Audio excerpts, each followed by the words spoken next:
Ooga booga. Boogies. I have a new all-time favorite movie. This film, I need to use air quotes there. It's called Miss You After Goodbye. Maybe something? I don't know. Doesn't matter. Do names really matter? The caveat of this film is it's a little different. It's cutting edge. It's avant-garde. It's a TikTok movie.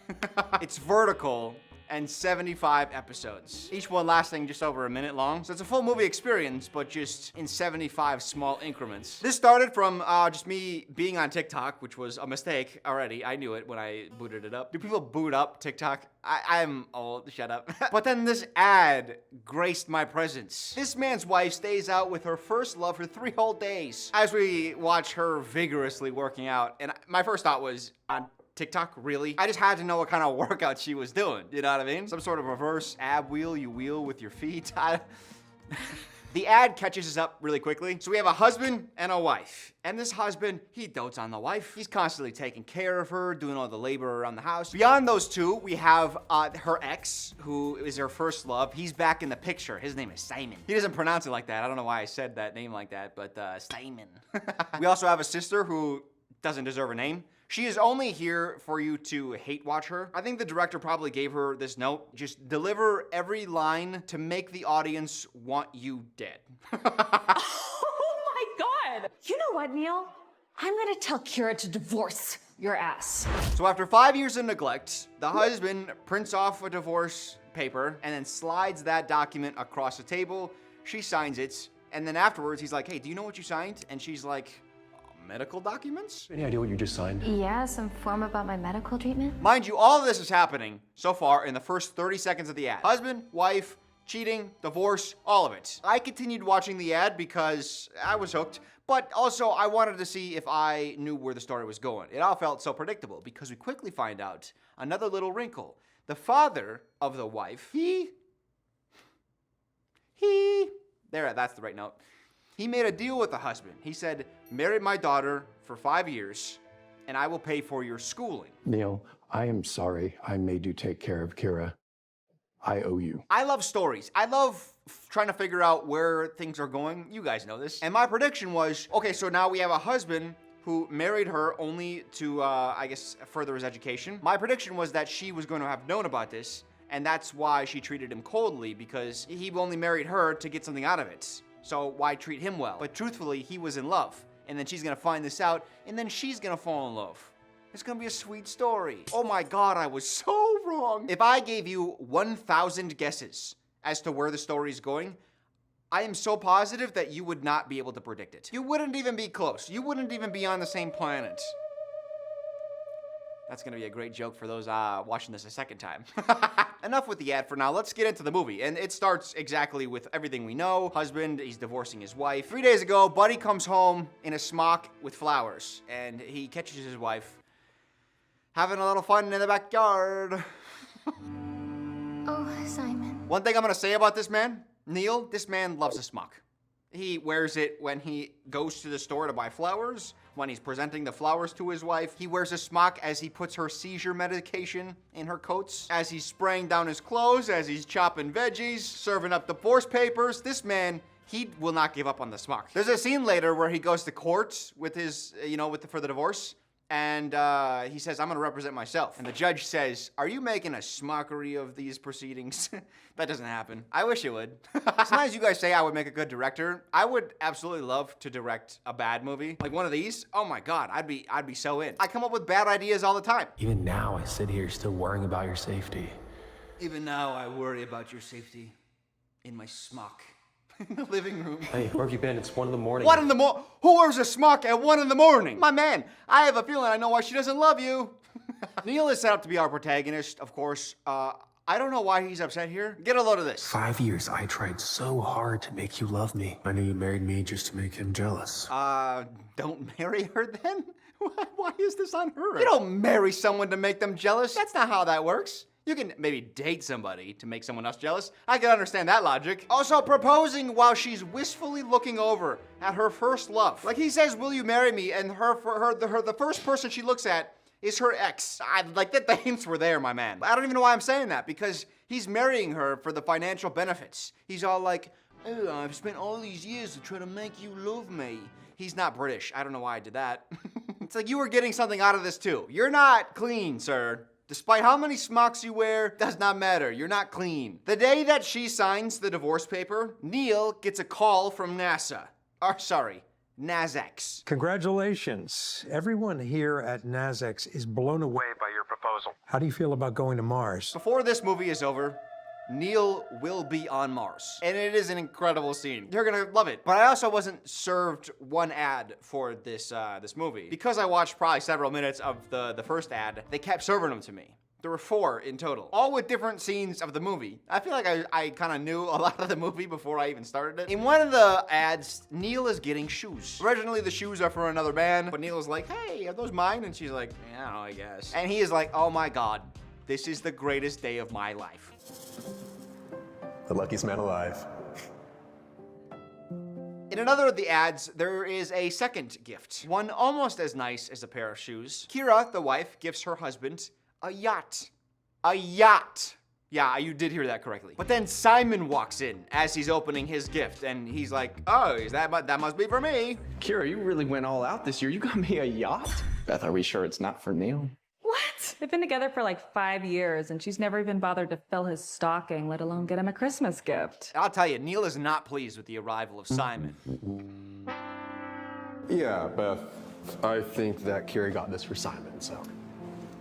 There you are. Are you sure you don't want to keep that, Neil? Like, that's a pretty difficult handover. Brother, it's a yacht. I feel like the author of the story is like 13 years old, and they just don't understand the value of things. A yacht? If you were to ask the author to be like, "Hey, how much do you think a yacht is?" They'd be like, I don't know, maybe like 1,000? Like maybe 1,050? My, Simon. Those waste beater yachts are worth 200 million. No, they do know. They do know how much they're worth. Do you see why I love this movie? She gave him a $200 million gift. Accidentally. I had to look it up because, like, I don't think you could just give $200 million gifts to other people.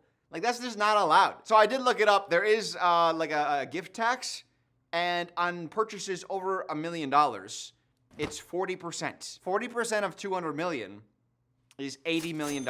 She spent not only $200 million on the yacht to give that gift to him, and she didn't even want to give it to him. She was trying to give it to somebody else. But now she also owes another $80 million just for the right to give him that gift. Brother, I can't. I just can't. You're a good guy, Neil. This is nothing. Like, this is the tip of the iceberg. Like, you don't understand how much more we have to go. The one downside to the format of these movies is they're always terrified that you are going to go and do literally anything else ever. So they feel like they need to keep your focus, and the way that they do that is to play boom sound effects every 8 seconds or so. Despite the fact that when you play an episode, the next one just seamlessly autoplays. There's like a brief, like, quarter-second pause, but it just continues to scroll through all 75 parts. But despite that, they're like, they think in that fraction of a second, you're gonna be like, "No, I'm moving on with my life." So to keep your attention, what they do is they have cliffhangers at the end of almost every single part. Pick that up. Let's get a divorce. Hey, and stop acting like you deserve respect. You're the one who should be packing your bags. The emotional toll of 72 cliffhangers in one movie is exhausting. Someone is always dropping and breaking something against the ground at the end of one, or they're saying like the most thickly dramatic thing you'll ever hear.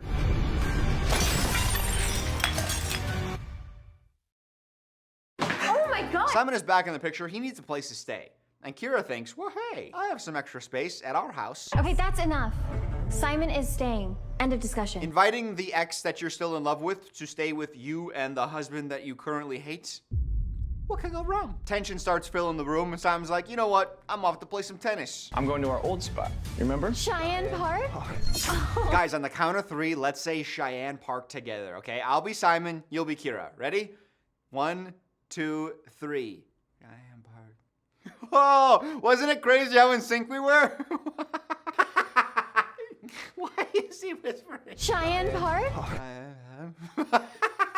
Turns out Neil doesn't own any shoes, though. I don't I don't know how this is a plot point, especially because we're gonna find out, I saw it in the ad, it comes up later in the movie, that he was given a pair of shoes. What happened to your most prized possession, big dog? Also, this is the stupidest, this might be the dumbest part. Neil is about to join a space mission, okay? He went from a stay-at-home husband, and then in a week he's gonna be flying to Mars. And that's not even like the dumbest plot development. The dumbest plot development is the sister. Somehow she's like embezzling money from Neil. Because the wife is like, what happened to the money I gave you, Neil? I give you like an allowance. And Neil is like, I wonder, as he looks at the sister, implying that the sister is stealing the money. Neil, what happened to all that money I gave you? Your sister took it all. How does the sister have access to Neil? Like, is she on his bank account? Can she pull funds? And as far as I know, it's the dad who's rich. I don't know what the daughter does. I think the dad is like a big shot. So why is one daughter like constantly embezzling money? That's gonna be a plot later. $1 million goes missing and the sister pins it on Neil when he vanishes by going into space. We're getting to it. It's so good. Neil is scum. So the daughters aren't individually wealthy. The father's wealthy and gives them money. So one daughter can give a $200 million gift just out on a whim. And the other daughter has to steal $1 million from her own dad, and she's apparently gonna go to prison for it? Well, I don't get it. Again, logic, who needs it? Because we're off to play some tennis. Although I do, hey, content warning. You're about to witness a pretty gruesome injury on the tennis court, so if you're squeamish, you might wanna look away. Just giving you that warning now, okay? Are you okay? Should we go to the hospital? That's a cliffhanger. Should we go to the hospital? I think we're fine. He goes to the hospital, comes out in a sling. I died. My man got hit in the neck with a tennis ball and it blew out his shoulder. Logic. Who needs it? Neil gets a call from the space leader guy, and he's like, hey, you better get here to base because we're taking off in 10 days. You gotta train. We've got just 10 days till liftoff, and we need you at the Space Center for training ASAP. He's been a house husband for 5 years. Within 10 days, he's gonna be able to train himself to endure a year-long mission to Mars. Honestly, 10 days is pretty excessive, if you ask me. I thought maybe like a quick orientation, 2 hours, in and out, you should be good to go. Yeah, but let's go ahead. Throw in a couple chest flies, a couple lat pull downs, maybe working a few dips, that's good. Great, now you're ready for interplanetary travel. Your fitness level and technical knowledge already rival the best astronauts in the country. You will be flying to Mars in a week. Sounds good to me, sir. His fitness level rivals that of the top astronauts in the world. My man was in a sling. He took a tennis ball to the shoulder, and he was knocked out of commission. Unfortunately, this is where something really terrible happens. Not to Neil, but to me. This is where the free trial ran out. The first episodes up to this point have all been free. In order to watch more, I needed a membership. So I thought, okay, I'm gonna make a video. It'll be worth it. So I go and create an account to get a subscription. The price was so astronomical, I thought Neil would love it. And it's not the time for jokes. I'm so pissed. It was $17 for 1 week. Like, you think about other streaming platforms, Netflix, HBO, Disney. They're all like maybe $20 for a month. And you get some of like the most popular, famous shows that are out there. $17 a week comes out to $76 a month for vertical garbage shows. But I'm saving 25%. Thank you, Drama Box. Was it worth paying $17 to get to see the end of this movie? Well, probably actually, yeah. It was pretty good. One of the funniest moments in the series is it's the Christmas party. It's like a day or two before takeoff. Neil goes to the Christmas party to say goodbye to the guy that paid for his education. We have another annoying rage character. It's essentially just like a clone of the sister where she's just horrible to Neil and then also like glamorizes Simon? We all saw you and Simon during college. You guys were so cute together. Which I gotta say, actually, now that I think about it, all of the characters feel like they look alike. Pretty much all the characters are very similar. They all kind of look like Drew Gooden, now that I think about it. You know, the YouTuber? I don't know if there's some genealogy that they have in common, but I would not be surprised if, you know, we saw their 23andMes and, they're all like cousins. Even the way that guy folded his arms before, Neil, that was a very Drew Gooden arm fold. Beside the point, the two horrible women, the sister and the friend, they They get an entire room full of only women, for some reason, at this Christmas party, to chant date at their friend and her ex, while her husband takes a photo of them. Date, date, date, date, date, date, date, date. And then they change the chant from date to kiss. Kiss, kiss, Kiss, kiss, kiss. They don't know about the divorce, by the way. Simon kisses her on the cheek, and then he drops the phone, because of course we need a cliffhanger. We get our first seizure not too shortly after. I wrote down, "It's seize time, baby," in all caps, so I was pretty excited for this. Of course I picked this moment to have a seizure. God, am I really gonna die like this? Kira reaches down into her pocket and takes a puff of the medication. You know that was set up before at the very beginning where, you know, he's filling her pockets with medication? Like, I almost want to give the movie credit for, like, setting something up and then paying it off, but they completely undo it immediately. Because, surprise, she doesn't know what the medication even is. Oh, God. Wait, what is this? You're having a seizure and then you find something in your pocket. Why are you taking a puff of it? And secondly, why was Neil putting her medication in her pockets for 5 years and she had no idea? She's shocked that she's like, "Why? What is this in here?" This spray just saved my life. How did this get in my pocket to begin with? She had no idea he was putting that medication in her pockets, which completely defeats the purpose of having medication. If you don't even know it's there, you just happened upon it because your fingers were dancing around in your pockets during a seizure. Like, what are you talking about? She's so moved that Neil has saved her life, essentially. She's so moved that she pulls up a picture of him fondly. It's him in his most flattering moments, doing what he loves most, wearing a smock. Anyway, Neil is on Mars, by the way. This is the moment. We're on Mars. Neil plants the flag in like the softest mound of soil ever. Like, that thing is toppling over. You're the first person on Mars. That's why you're planting the flag, right? And then he says the line like, "It's one step for man and a bigger one for mankind." You know, whatever, stupid. It's one small step for man, one giant leap for mankind. I love the man on the smartphone. He's like, "Yeah, I got this." Yep. We're streaming live from all over the world. Seeing as you're a leader of this mission, I'd like to conduct a short Q&A with you. Okay, so they're streaming this entirely. This is a monumental event in human history, right? Like the first man to step foot on Mars. You got time for a quick Q&A, friend? Yeah, I guess. We're on Mars. Why not? He's live streaming on like an iPhone 18. It's just like a super advanced. We're streaming live from all over the world. Kira is one of the viewers of the live stream, and she recognizes Neil's voice, so she makes a call. She's like, "Get me on that live stream." It's like, ma'am, this isn't like a TikTok live where you can just like guest in. Why didn't you tell me you were going to Mars? Why are you even taking callers while you're on Mars from random people? But she gets in, she gets on the call, she gets on the billion-viewed live stream, and then she starts to squabble over the relationship. She's like begging him to take her back. Please come back. Sorry, ma'am. I think you may have me confused with somebody else. They literally end the Mars live stream. They disconnect the broadcast to get away from her.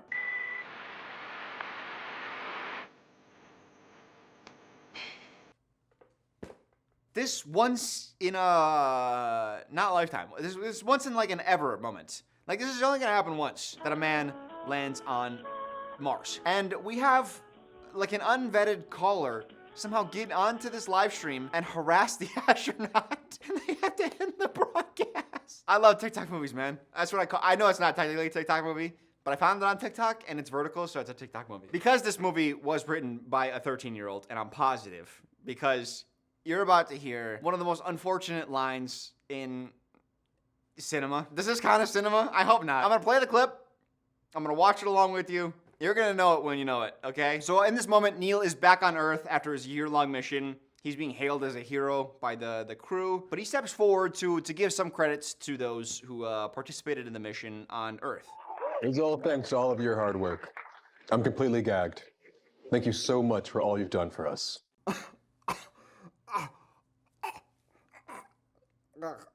People enjoy this? That was, it was like 15 seconds I had it in my mouth, and it was miserable. You know, I'm thinking I spent more on this than I did on the marbles. And I had to bring out the marbles multiple times to get my money's worth. The ball gag might make a return. Just so I get my money's worth. I'm not into it, but money is money. And you gotta get your value out of things, you know? Can we all agree, can I make an agreement with you guys?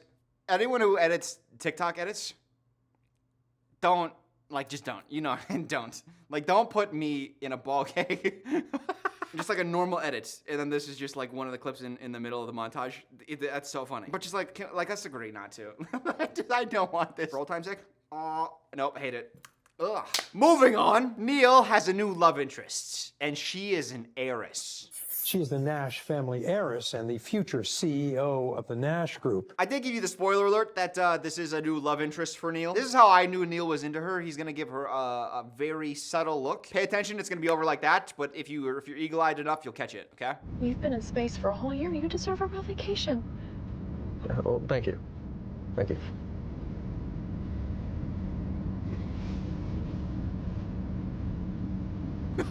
Did you catch it? It was like a fraction of a second, but if Meanwhile, Kira is like fully crashing out. She hasn't seen Neil in a year. She thinks that he was the astronaut on Mars, but she wasn't certain because not only was that a voice-only broadcast, which kind of defeats the purpose of live streaming on Mars, because you can't verify that. There are too many conspiracy theorists. But anyways, like there's for some reason a push within the government or NASX to keep Neil's identity a secret. Classified information. And I'm like, 13-year-old who wrote the story, you understand that he's an astronaut and not a spy? Like, his identity doesn't need to be obstructed from public knowledge. But it makes for a juicy reveal later on, right? That's why they do it. And everything comes to a head at this banquet. So this is a banquet where not only Neil is being celebrated, his identity is being revealed, as well as the Nash heiress. For some reason, her identity is also being revealed. I don't know. But they're also signing a $100 billion space contract. Now, Simon, he got a job recently at NASX. It's like his first week on the job, and he was selected to be the signatory. So just like a person from the company, he puts his name on the contract, signs it for on behalf of the company, basically. So when Neil arrives, Simon and the sister are both there. You've got some nerve, Neil. You go MIA for a year, and then as soon as you're fresh out of cash, you come crawling back to Kira. Again, Neil is the guest of honor and a national hero. They awarded him a medal, and Simon and the sister, they take his medal, they keep throwing it on the floor and stomping on it. Like, I think that's like 3 different cliffhangers, where they take it, and then they stomp on it, and then they pick it up, and then they take it, and they stomp on it again. Obviously a fake. You thought you had Beth fooled with your fake fucking medal? And the crazy part is, there is security here. A $100 billion contract with a national hero is being signed today. This is a huge event. And Neil is the known guest of honor, so the fact that security never intervenes until something happens, I'm not gonna spoil it, but oh my god. But speaking of cliffhangers, they keep doing this thing where the Simon and the sister are bullying Neil. 3 different times, someone says, "Hold it right there," and then comes in dramatically. First it's Kira, she's like, "Stop bullying Neil." Not so fast.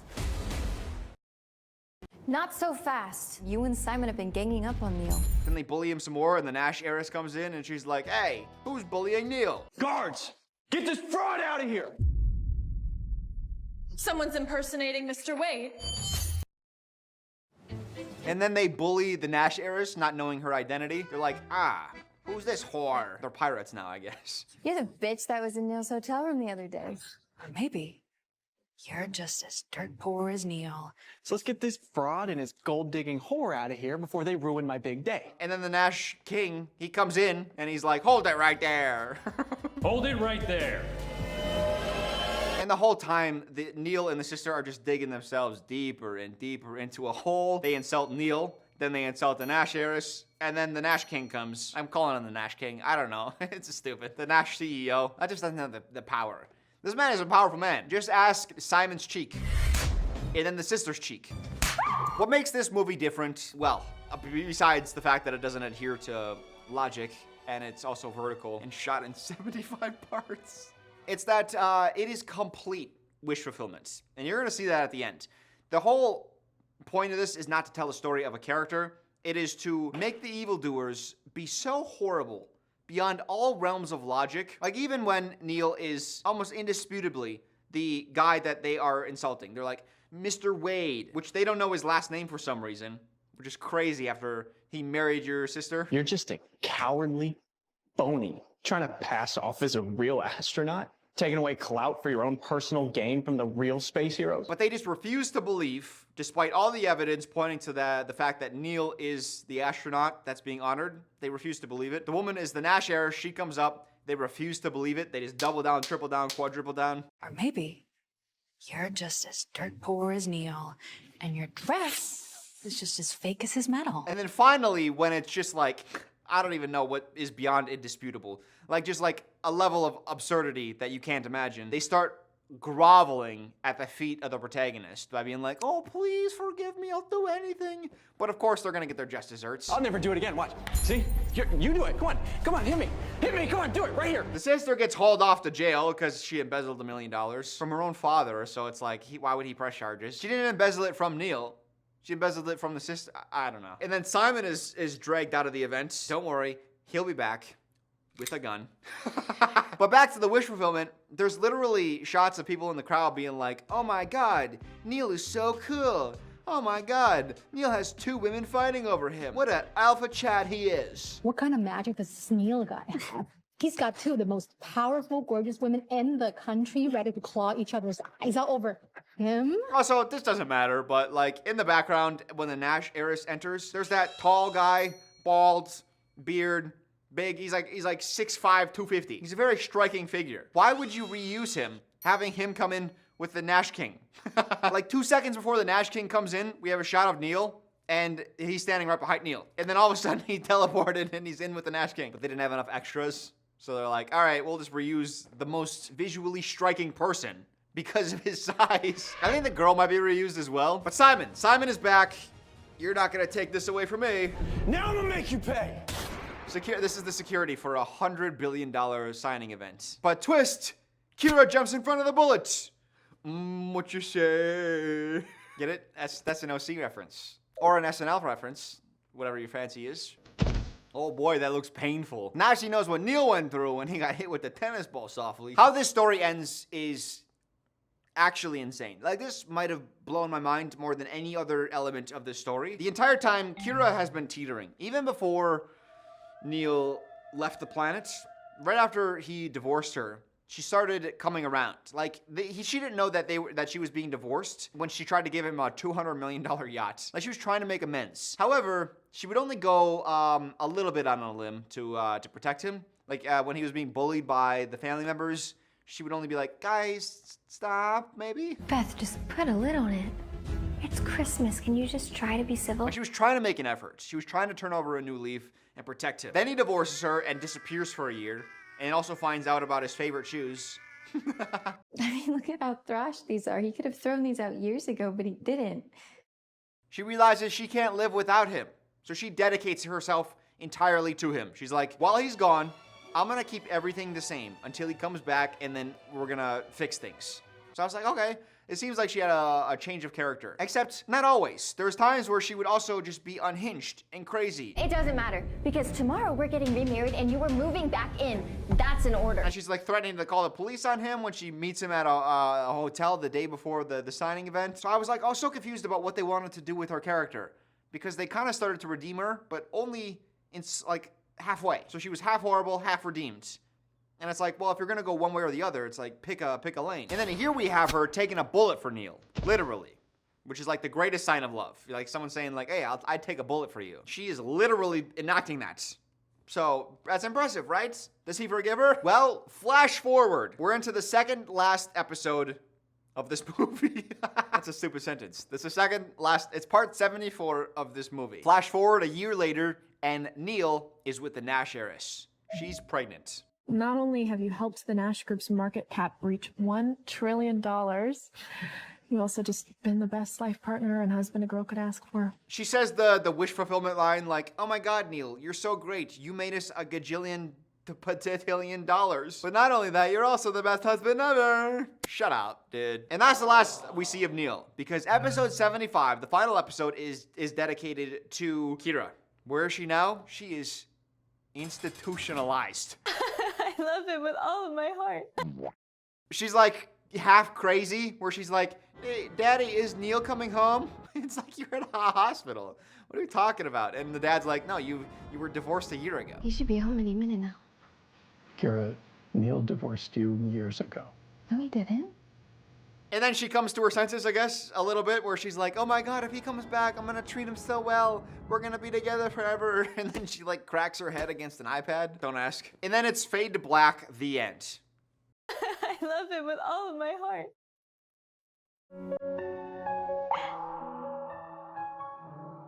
That is such a fascinating decision creatively. Usually you end a story with your protagonist getting what they want, right? You don't end with the villain suffering. I guess you do in a story like this because the purpose of the movie isn't to be entertaining. The purpose is to make you hate the people you're watching so greatly that you can't stop watching until they get the horrible comeuppance. We're not concluding on the journey of the protagonist overcoming it. We're concluding on the suffering of those who did the protagonist wrong, which is kind of messed up because the dad had Neil's back entirely.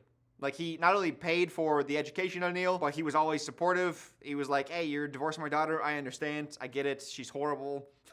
One day she is going to regret letting you walk away. But he doesn't get the good ending. His daughter is like deeply suffering and he just has to deal with it now. Also, another underrated element, I'm pretty sure the Nash heiress is a stalker. So, like, the day that he gets back to Earth, she's like, oh my God, I've been a fan of you forever. It's like a dream come true for me to be able to speak to you in private like this. She's like, I've wanted you for years. That's something that she says. It's like, okay, well, we're just meeting today.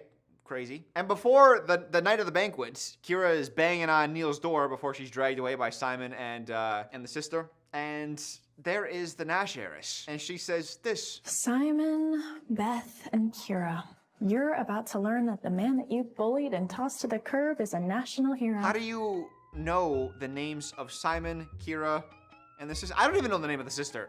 And I should know because I watched it and they've been calling her a name. How do you know the name of Neil's ex-wife, her ex-boyfriend, and the sister? Like, how do you know their names? And also, how do you know that they were bullying Neil? You don't know his life story. You shouldn't, at least, because you just met him. And by the way, Neil as a character, he's a corked bottle. Like, nothing gets out. They just bully him and he just keeps everything in. He does not talk about it. He does not, like, externalize it in any way. So I know he certainly didn't tell her about the treatment. I've loved you for years. Marry me, and the entire Nash Empire will be yours one day. Holy shit. I love it, dude. Like, she's crazy, clearly, right? She's like, hey, marry me. We met a day ago, but marry me and I will give you my entire billion-dollar company. It's like, well, hold. Let's pump the brakes a bit, yes? I only married you to repay a debt. Yeah! He admits it to her. It's like you were kind of horrible to her as well, right? That's a really underhanded thing to do. I think it's very messed up that you use suicide as a way to manipulate me. Now look, it's not clocking to you that I am standing on business. Can I gag Neil right now?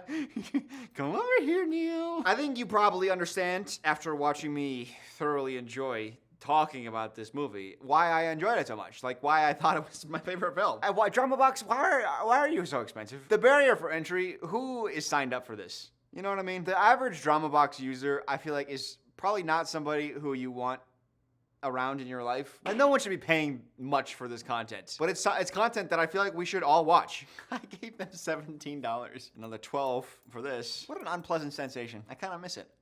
No, I don't. Thank you for joining me on this journey against your will. It doesn't matter. You came, and I appreciate that. I'll see you guys next time. Bye, boogies.